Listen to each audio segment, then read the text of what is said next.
download ng GTA San Andreas, magganon po. Punta lang po kayo sa Google, sa Chrome, and sulat nyo play modes, and sulat nyo ng San Andreas mod, and play modes net. And meron na din mod, i-pindot mo ng play modes, and may car pounds, i-mod mo po yung GTR dito, and GTR San Andreas.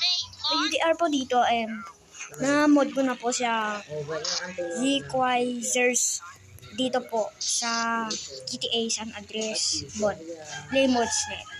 And punta kayo sa Chrome and makikita na po yung play modes net, and download po yun. And punta kayo po sa apps nyo yun and download po, isulat po yung GTA San Andreas and i-download nyo po. Nandito po lahat ang mod na GTA San Andreas, and nandito lahat ang bahay. Ayun po, dito po tayo sa map na ito. Marami nabili ko na po dito. And marami ko po mag-subscribe na po sa aking video. And like, comment, share, and subscribe. Click na po yung subscribe. And yes. Vlog po kami. And natumba po. May big smoke. And tapos na.